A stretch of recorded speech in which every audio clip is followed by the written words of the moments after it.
ఉయ్యాల వెంకటేశ్వర్లు గౌడ్ అండి నా పేరు. మాది నర్సింహగూడెం. మాది మునగాల మండలం, సూర్యాపేట జిల్లా, కోదాడ తాలూకా. నా ఎమ్మెల్యే మన ఉత్తమ్ పద్మావతి గారు, స్థానిక ఎమ్మెల్యే గారు, మన ఎంపీ కుందూరు రఘువీరెడ్డి గారు. అంటే 2012-13 కాంచి నేను కొద్దిగా మన జగన్ పార్టీలో చురుకైన కార్యకర్తగా తిరిగినండి. మెయిన్ అలా అభిమానం మన రాజశేఖర రెడ్డి గారు మంచి అభివృద్ధి పనులు చేశారు. ఆయన వల్ల నాకు మంచిగా అనేది తెలుసు అన్నమాట. కొద్దిగా గొప్ప రాజకీయం గురించి తిరుగుతుంటాను. గ్రామం ఏంటంటే అభివృద్ధి కావాలి. కొద్దిగా ఇది సమస్యాతం గ్రామం, గొడవలు వెనక కారణం. ఇది వెనకబడ్డ ప్రాంతం, మారుమూల వెనకబడ్డ ప్రాంతం. రైతులు కానీ పేదవాళ్ళు కానీ అందరూ మంచిగా వ్యవసాయం చేసుకొని మంచిగా బతుకుతారు. అయితే మన కాంగ్రెస్ పార్టీ కూడా మన పార్టీలో కీలకంగా తిరుగుతానండి. నేను ఉత్తమ్ సారు హయాంలో కేఎల్ఎన్ ప్రసాద్ అని ఆ సారు ఆధ్వర్యంలో మేము అందరం కలిసి తిరిగినాము, చేసినాము. ఆయన జిల్లా అధ్యక్షుడు అనమాట. ఆయన అప్పుడు గతంలో ఉన్నప్పుడు ఆయన కమిటీ చేసిన దానివల్ల ఇక మన కాంగ్రెస్ పార్టీలోకి వచ్చిన. నేను పదవులు అంటే నేను చిన్నప్పటి చైర్మన్ పిఎస్ ఉంటుందిగా, అలా చైర్మన్ చేసిన. పిల్లలకి ఏం కావాలంటే మంచిగా భోజనం ఏర్పాటు చేయాలి అనేది నేను చెప్పిన. నేను సైకిల్ కొనిచ్చిన ఒక పిల్లలకి, అంటే వాటర్ మినరల్ వాటర్ 2 క్యాన్లు కొనిచ్చిన. సార్లు కూడా సకాలంలో రావాలి, పిల్లలు మంచిగా టయానికి మంచిగా భోజనం ఏర్పాటు చేయాలని కూడా మంచిగా సార్ అన్నాడుగా నాతోటి. ఇట్లా మీరు మంచిగా ఎప్పుడు మీరే ఉంటే బాగుంటుందని నాతోటి అన్నాడండి మన హెడ్ మాస్టర్ సారు. చైర్మన్గా ఉన్నాను అనమాట, చిన్నప్పటి చైర్మన్ ఉన్నంత మన విద్యా కమిటీ చైర్మన్గా. ఏంటంటే గ్రామంలో కొద్దిగా తిరుగుతుంటా నేను. వీధి లైట్ల గురించి కానీ, కరెంటు పోయినా కానీ కరెంటు సక్రమంగా ఉండదు. లో వోల్టేజ్ కారణంగా మా రేపాల డివిజన్లో వేసారనమాట. మన ఉత్తమ్ సార్ హయాంలో మన సబ్స్టేషన్ ఏర్పాటు చేసిండు. కరెంట్ ఎప్పుడు సీటీ మాటిపోద్ది. మారుమూల గ్రామం అన్నమాట ఇది. అంటే మన మునగాలకి దూరాన్ని ఉంటుంది కొద్దిగా. అయితే నేను వాళ్ళకి ఏ గారు కానీ మన ఈ ఫోన్ చేసి చెప్పేదన్నమాట ప్రతి ఒక్కరికి కూడా, మన అధికారులకి. 6 గ్రామాలు అంటే మన అయితేనే ఉన్నాయి సార్. ఇప్పుడు కరెంట్ అయింది, మన ఆర్టీసీ మన అది కూడా అయింది, అన్నీ అయితేనే ఉంటాయి సార్. మన సారు మన రేవంత్ సారు అన్నీ చేస్తున్నారని హామీ ఇచ్చిండుగా. అది ఒకటి అయితేనే ఉంటుంది సార్. ఆ ప్రజాపాలన నిర్వహించారు. అలా మొత్తం మన గ్రామంలో 964 పెట్టిరు మొత్తం మన ఇండ్లకి, ఇందిరం ఇండ్లకి. అయితే అలా వచ్చింది కాబట్టి ఒక 19-20 చిల్లర వచ్చినాయి.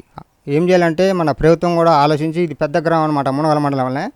మొత్తం చిన్న పేదవాళ్ళు, మధ్యతరగతి వాళ్ళు ఎక్కువ ఉన్నారు అనమాట. అంటే మామూలుగా పనిచేసేటోళ్ళు వాళ్ళకి ప్రభుత్వం కల్పించాలన్నమాట. ఎందుకంటే మొత్తం ఒక 500 ఇండ్లు రప్పియాలి. ప్రభుత్వం తలుచుకుంటే అవుతుంది. రుణమాఫీ 2 లక్షలు నాదే కాలే. మెయిన్ సీనియర్ కార్యకర్తనే నేను. ఇంతవరకు అంటే మేము రెగ్యులర్గా కడతాం. మునగాల మండలంలో మేము మన ఉంది మాకు కెనరా బ్యాంకులో. అయితే మేము ప్రతి సంవత్సరం కూడా అది కడతాం, క్రాప్ లోను. ఇంతవరకు నాదే కాలే. అంటే ఇక మరి ఏం చేస్తాం, మరి ఇక ప్రభుత్వం ఆయన సార్ అంటుండగా 2 లక్షలు ఉంటేనే అంటే మన రాహుల్ సార్ ఏమన్నాడంటే 2 లక్షల వరకు మాఫ్ చేయాలి సోనియా గాంధీ మన రాహుల్ సారు అన్నారు. అనేది ఏంటంటే మన ఈ దేనివల్ల కాలేదో మనకు పూర్తి వివరం తెలియదు సారు. ఎందుకంటే నేను కూడా కలెక్టర్ ఆఫీస్కి కూడా పోదాం చూసిన, పోలేకపోయినా. సార్ ఏంటంటే అది మెయిన్ అది లేకుండా చేయాలి సారు. అంటే ఇప్పుడు మందు లేకుండా చేయాలి.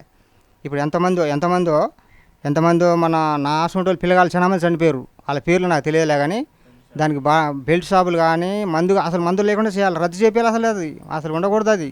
చాలా వరకు అసలు యువకులు పిల్లగాళ్ళు మొత్తం మన గంజాయికి బానిసయ్యి, మందుకు బానిసయ్యి. ఇప్పుడు వయసుకాడలో పోయి చూడు, వయసుకాడ వయసమ్మని ఇల్లు ఏ విధంగా ఉంది, తాయినూనె ఇల్లు ఏ విధంగా ఉంది అనేది అది రద్దు చేయాలి. అసలు ఆ వయసు అనేది వద్దు.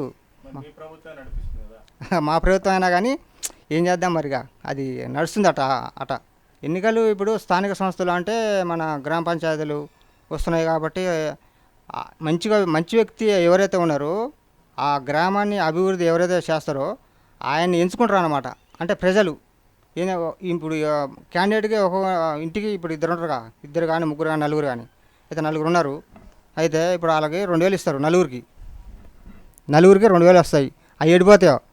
ఇప్పుడు పోయినసారి మన సర్పంచ్ ఎన్నికలు ఉన్నప్పుడు ఆ మేడం ఒక ఆమె ఉన్నది, మంగయ్య అని వాళ్ళ భార్య ఉన్నది. వాళ్ళు డబ్బులు అమౌంట్ ఇచ్చారు, ఇంటికి 500 లెక్క ఇచ్చారులే కానీ ఇక అదనేది వద్దులే కానీ, డబ్బుల విషయం వద్దులే కానీ గ్రామం అభివృద్ధి కావాలి. మెయిన్ పాయింట్ మాది మారుమూల గ్రామం. ఎస్ఆర్ఎస్ కాలువ ద్వారా నీళ్ళు రావాలి. జలసాన సమితి అని సారు దుశల సత్యనారాయణ గారు, ఎప్పుడు నేను ఆయన కాడ పోయి 2006లో కాలువ ఇచ్చిందనమాట. ఎప్పుడు కలుస్తాయని జలసాన సమితి సార్ కాడ పోయి సంగతి అండి మాకు నీళ్ళు రావాలి. అది ఎగువ ప్రాంతం, నావరం చెరువు అనేది ఎగువ ప్రాంతం, మాదేమో దిగువ ప్రాంతం. నేను కొద్దిగా చదువుకున్న, పెద్ద చదవలేదు, ఒక 5 చదివిన.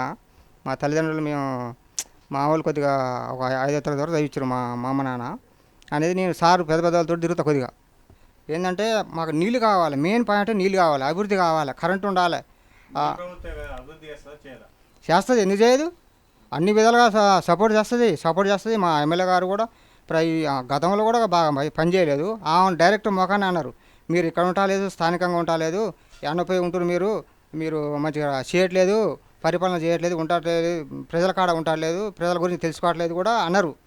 అదేం లేదండి, నేను ఇక్కడనే ఉంటున్నా. ఇప్పుడు మా పిల్లగానికి ఒంట్లో బాగాలేదు, అయితే సీఎం రిలీఫ్ ఫండ్స్ కూడా పెట్టాం మేము.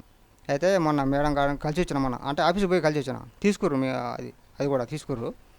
ఏంటంటే మేడం కూడా ఇక్కడనే స్థానికంగా ఉండి ప్రజల గురించి కూడా అన్ని విధాలుగా సపోర్ట్ చేసి ప్రజలకు ధైర్యం చెప్తుంది. అంతకుముందు ఉండలే, ఇక్కడ బ్రహ్మాండం చేస్తుంది. ఎందుకు చేద్దామా ఒక ఎమ్మెల్యేగా ఉండి? ఉంటుందండి. మొన్ననే మన సీఎం రిలీఫ్ ఫండ్స్ మొత్తం గ్రామాల వారిగా ప్రతి ఒక్కరికి కూడా అందరికీ ఏర్పాటు చేసింది, ఇచ్చిందనమాట. చెక్కులు ఇచ్చిందనమాట, చెక్కులు పంపిణీ చేసింది. అది సార్.